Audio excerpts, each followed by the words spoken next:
Pop quiz. Is DC's Hawkgirl A, the reincarnation of an ancient Egyptian princess, B, an alien cop, or C, a spirit inhabiting the body of her grandniece? Of course it's D, all of the above. Here's the wildly complicated history of one of the new faces in Superman. There have been multiple Hawkgirls and Hawkwomen in DC Comics, but before we really get into the weeds on that, and trust us, there are a lot of weeds, here's what we know about the newest version. That's the one who's appearing in not only director James Gunn's 2025 Superman movie, but also the second season of Peacemaker. Is that popcorn still here? You love popcorn. My butt's getting really big lately, so. Besides loving popcorn, we know that actress Isabella Merced's take on the character is Kendra Saunders, the most recent version of Hawkgirl from the comics. She has her signature nth metal mace, and based on her costume, we can tell that she's a member of Justice League International. There's also a version of Hawkgirl who has been on that team, though comics Kendra has spent most of her time in the regular Justice League and Justice Society of America. Merced told the DC Studios Showcase official podcast that the movie Hawkgirl seems to have some of the history of the comics version. Well, I mean, technically, Kendra is reincarnated, and she's reincarnated from an alien. So no, Hawkgirl isn't simply a girl with hawk powers, as the name might imply. It's honestly more wild and arcane than even that quote makes it sound. The original Hawkgirl, Shiera Sanders, debuted in Flash Comics #1 in 1940, but she didn't appear in costume as Hawkgirl until the next year, in All-Star Comics #5 as more or less Hawkman's sidekick. The Flash Comics story lays out the already complicated origin story of both Hawkman and Hawkgirl. They're the respective reincarnations of the ancient Egyptian prince and princess Khufu and Shiera, who were killed by the evil priest Hathset. The knife he used cursed them to be continually reincarnated throughout time. I know the truth. We're the reincarnations of Qatar and Shiera Hall, and I love you. Over the centuries, Shiera's other reincarnations included a medieval knight's lover, an Old West gunslinger, and a detective's wife in the early 20th century. Shiera eventually became the wife of Hawkman, Carter Hall, changing her name to Shiera Sanders Hall. She spent most of comics' golden age simply assisting her husband. She eventually went on to join the All-Star Squadron, but only he was a member of the Justice Society of America. She wasn't given a membership, despite her often offering them a helping hand. 3 guesses as to why. The couple had a son Hector, who would become a hero himself, Silver Scarab, then eventually Dr. Fate. The 1961 story, The Flash of Two Worlds, changed comics forever, setting up that all the Golden Age versions of characters lived in their own separate world, Earth 2, while the new Silver Age versions resided on Earth 1. So as the reincarnations of Khufu and Shiera went off into their own reality, a new Hawkman and Hawkgirl debuted that same year in The Brave and the Bold, #34. Qatar and Shiera Hall, whose name is pronounced the same as the Golden Age Hawkgirls but spelled differently, weren't Egyptian at all. They're from much further away, serving as law enforcement officers from the planet Thanagar. Though Qatar was initially unwilling to work with an inexperienced officer, Shiera saved his life while stopping one of the rare crimes on Thanagar, and they fell in love. They got married and were eventually sent to Earth to pursue another criminal. They apprehended him but chose to go back to Earth to be superheroes. After starting his Earthbound adventures, the Silver Age Hawkman was quickly granted membership in the Justice League. As with the JSA, Hawkgirl wasn't offered a spot on the team, despite often being involved in missions. The official stated reason for her exclusion was that the Justice League didn't allow 2 members with the same powers, though in reality, there was just room for one woman, Wonder Woman, on the team at the time. The rule would finally be set aside in 1977 when Hawkgirl was finally given a seat at the table in Justice League of America #146. In that story, Hawkman makes an ultimatum that the League will either have both of them or neither. About time, Carter. After Hawkgirl proves pivotal in helping Red Tornado defeat an evil AI called Construct 3, the team gives in to Hawkman's demand. Much like the Silver Age Wonder Woman, Shiera Hall's evolution as a character reflected a lot of societal changes regarding women's rights. Not only did she eventually land a spot in the Justice League, but her civilian job also changed quite a bit too. Shiera's initial job in the 1960s was to be Qatar's secretary, as he served as the curator of the Midway City Museum. A few storylines revolved around her being jealous of another museum worker, Mavis Trent, who had designs on Hawkman. Eventually, Shayera became co-director of the museum, snagging a job on par with her husband's. In 1981, Shayera opted to change her superhero name to better reflect the times, too. In the Pages of World's Finest, number 272, she declared that she preferred to be called Hawkwoman, noting that the connotations of the word girl on Earth do not please me. She'd keep the name for a few more years. Wonder Woman! Hawkwoman! Catwalk above! Their leader! Go! Shayera didn't opt to change her name back after those few years. No, Hawkwoman essentially ceased to exist, as did all previous DC Comics characters, with the publication of the 1985 series Crisis on Infinite Earths, the first of several continuity-shifting crises to come. That series did away with the concepts of Earth 1 and Earth 2, instead dictating that there was just one version of each character in the DC universe. There can be only one. Of course, with Hawkman and Hawkwoman, everything was especially complicated. A new Hawkman series debuted in 1986 with Hawkwoman being part of it from the very beginning. At first, they seemed to just be lightly rebooted takes on the Silver Age versions of the characters. They joined Justice League International and were part of the team for around 6 issues. Eventually, the big rug pull came. This Hawkman wasn't Qatar Hall at all. He was Fel-Andar, a Thanagarian sleeper agent collecting information for an eventual invasion. Hawkwoman was an Earthwoman named Sharon Parker, who had been brainwashed into thinking she was Shayera Hall. She eventually learned of the deception, and Fel-Andar stabbed her to death in 1992's Hawkworld number 23. This was ultimately just a way to get rid of the characters and restart them again. Comics. So why did the original post-crisis Hawkman and Hawkwoman have to be swept under the rug and, as DC hoped, forgotten forever? In 1989, Tim Truman wrote and drew the 3-issue miniseries Hawkworld, which was initially intended to simply provide the post-crisis versions of the characters with a deeper origin story. Because that's what Hawkman and Hawkwoman needed, right? More complicated origins?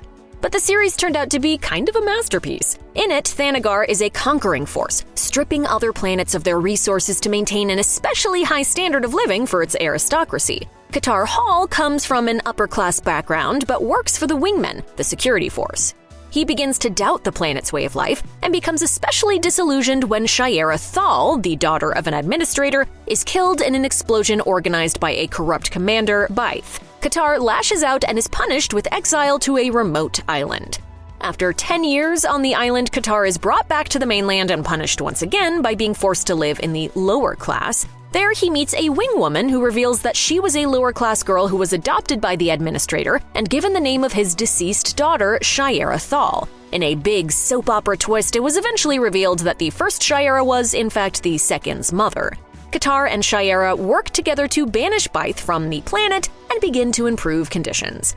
The series was not only very good, but also very popular, leading DC to decide that this wasn't the origin for the existing Hawkman and Hawkwoman, but the start of the story for brand new versions of the characters. That's why the other Hawkman and Hawkwoman had to go bye-bye. I think this loose cannon needs to be locked down before innocent people start getting hurt. The original Hawkworld miniseries ends with Hawkman and Hawkwoman learning Bythe has escaped to Earth. An ongoing series that began in 1990 picks up that thread, with Qatar and Shayera making their way to Earth to find him. They end up in Chicago, where they join the police department and take on the heroic mantles of the original Golden Age Hawkman and Hawkwoman, who, like all the Golden Age characters, were simply said to have disappeared. They eventually apprehend Bythe and take him back to Thanagar, but choose to stay on Earth, much like the original Silver Age versions. The second Hawkworld series continued to follow their adventures and tie up the loose ends of the other post-crisis Hawkman and Hawkwoman until it ended with issue number 32. Another Hawkman series launched in 1993 and ran for an additional 33 issues. That series followed another continuity-altering event, 0 Hour, which merged the Hawkworld Hawkman with the undisappeared Golden Age Hawkman and Hawkgirl, making him a Hawk God figure. After that happened, Hawkman ended his relationship with Shayera. You know, a typical breakup. She retired from being a superhero. The Hawkwoman from Hawkworld did come back one last time, and she didn't make it. In a 2005 event called Rann-Thanagar War, the planet Rann is teleported into Thanagar's star system, throwing Thanagar out of its orbit and scorching the surface of the planet. Lots of Thanagarians are killed. The Rannians allow the survivors to take refuge on their planet, but tensions build and a war breaks out. In fairness, that is a very tense situation. We learn that Shayera Thal had at some point returned to Thanagar and taken her job as a wingwoman back. She does what she can to protect her people, but she's ultimately killed by the Tamaranian Queen Commander, who has designs on conquering Thanagar for its nth metal. The series ends with the Rannians and Thanagarians still in conflict and the system growing even more chaotic. When the animated Justice League TV series debuted in 2001, the Shayera Hall Hawkgirl was made a founding member of that version of the team, maybe as a make-good for her being left out of so many teams in years past. The series and its follow-up Justice League Unlimited did a lot to try to synthesize all the different versions of the character, even bringing in the Golden Age Egyptian princess as one of her previous incarnations. I'm not a girl anymore. You look the same as you did the day I met you. Perhaps even more surprisingly, the series did a spin on the story of the original post-crisis reboot, but this time it was Hawkgirl who was the Thanagarian spy. It's revealed that Shayera has been scouting Earth for the past 5 years and is actually engaged to a Thanagarian commander, despite having sparked a romance with Green Lantern John Stewart. It was for your own good. You've got to trust me. Why? Whose side are you really on? But she's been duped too. While Hawkgirl was told that she was on a mission to protect Earth from an attack by Thanagarian enemies, the true purpose of her mission would essentially make Earth a disposable stepping stone as the Thanagarians set up an attack on those enemies. Shayera eventually betrays the Thanagarians and helps the Justice League shut down their machinery. She leaves the team for a while, but later rejoins with total loyalty to the League. A couple years before Shayera joined the animated Justice League, the comics introduced a whole new Hawkgirl, Kendra Saunders. A new JSA series launched in 1999, and she was specifically created to be part of it. The initial idea may have been to give her a fresh start, but it was once again convoluted from the jump. Given that the Justice Society was originally a Golden Age team, this new Hawkgirl had ties to the original version's origin. Grim ones. The story's really dark. Yeah. It's actually so up. I wonder how they're going to handle that. Kendra, a film student, committed suicide. She said it was dark. As Kendra's soul was leaving her body, the spirit of her great aunt, the original Hawkgirl, Shayera Saunders Hall, entered it. So while this new version of Hawkgirl has all the memories of Kendra, she has the soul of the original Hawkgirl. To add one more complication to it, in an attempt to tie everything together, the original Egyptian princess who was perpetually reincarnated was retconned to have been a Thanagarian the whole time, having crash-landed in Egypt in a spaceship some 3,000 years earlier. You might also be wondering, hey, didn't the original Hawkgirl merge with Hawkman to make him that Hawk God figure? Why, yes, she did. But that didn't last very long, and Hawkman got banished to Limbo, apparently freeing her spirit in the process. Kendra remained a member of the JSA through much of the 1999 series run. The story with the most focus on her involved her reuniting with a revived Hawkman. She later played a role in the Rann-Thanagar War story, helping to ease tensions between the two planets. Kendra recovered from that and joined the Justice League of America in 2006. Around that same time, she got her own title, which ran for 17 issues, continuing the previous Hawkman series. In it, Shayera Saunders Hall's spirit left her body and moved on to the afterlife, letting Kendra continue as Hawkgirl all on her own. Which is a nice ending, right? Ha, of course not. In the 2009 event Blackest Night, a whole bunch of dead DC Comics characters are revived as Black Lanterns. They're basically space zombies. One of the very first things that happens is that both Hawkman and Kendra are killed by zombified versions of Ralph and Sue Dibney and revived as Black Lanterns. The Black Lanterns are eventually defeated by, obviously, the White Lanterns, who also revive all the characters the Black Lanterns killed. Among them is Hawkgirl, but when she removes her helmet, she reveals that she's Shayera, not Kendra. Kendra's dead. The revived Shayera got a little bit of exploration in the follow-up series Brightest Day, but that ended up not really mattering because the entire post-crisis DC Comics universe got tossed out and replaced with a new one in 2011 with the Flashpoint event and the introduction of the New 52.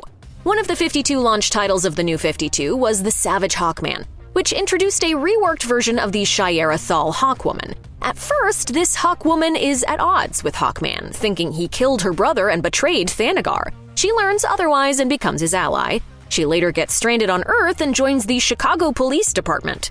She's briefly, and by that we mean a single panel, a member of the Justice League, helping them defeat Darkseid. Shayera's origin has been substantially revised over the past few years, making it so that she was actually Hawkman's wife back on Thanagar. She is also the reincarnation of Shra, not an Egyptian princess, but an angelic herald whom God has forced to perpetually reincarnate. So different, but not really any simpler. Kendra Saunders' Hawkgirl was introduced into the New 52 continuity in Dark Days: The Forge #1 in 2017, and confusingly is also the reincarnation of Shra, at the same time as Shayera Thal. Notably, the rebooted version of Kendra did not successfully commit suicide, though she attempted to. Through the attempt, she awakened an awareness of all of her past lives. I think she carries all of the memories and the traumas and the mistakes of her past lives in her body wherever she goes. Though the New 52 was a total reboot, more recent events, namely Rebirth from 2016, reintroduced some of the previous continuity back in. The 2023 Hawkgirl series reveals in a single line of dialogue that Blackest Night did in fact happen, and Kendra was in fact killed by the Black Lantern, though this version of her was resurrected as herself, not Shayera. She was part of a huge team of JSA members in the 2022 Justice Society of America series and has appeared regularly in the 2024 JSA book. Kendra was also a member of the Justice League for quite a while in the 2018 volume of that series. More on that in a minute. Yes, there's a third Hawkgirl or Hawkwoman in the post-Rebirth DC Comics universe, a version of Shayera Sanders Hall, the original Golden Age Hawkgirl. She was also introduced in 2017's Dark Days: The Forge and is also a reincarnation of Shra. The big difference with this one, though, is that she was active in the mid-20th century rather than the present day. Back then, she fought villains alongside Hawkman and the Justice Society. She also fought in World War II and was a member of the All-Star Squadron, just like the original Golden Age version. Also, just like the original Shayera, she and Hawkman had a son named Hector. Justice League number 16 from 2019 revealed that Shayera died in some unknown way. In doing so, she was reincarnated as both Kendra and Shayera Thal, enabling both to exist concurrently. So glad that's explained. What isn't made clear is why she didn't get the same luck as the 1940s Hawkman, who is still alive thanks to greatly slowed aging. As we mentioned, Kendra was introduced in a prelude issue to the Dark Knight's Metal event from 2017. In that series, she's not Hawkgirl to start, but is instead the leader of the paramilitary group, the Blackhawks. Along with Wonder Woman and Dr. Fate, Kendra searches for nth metal, the only substance that can create a weapon strong enough to kill the demon Barbatos.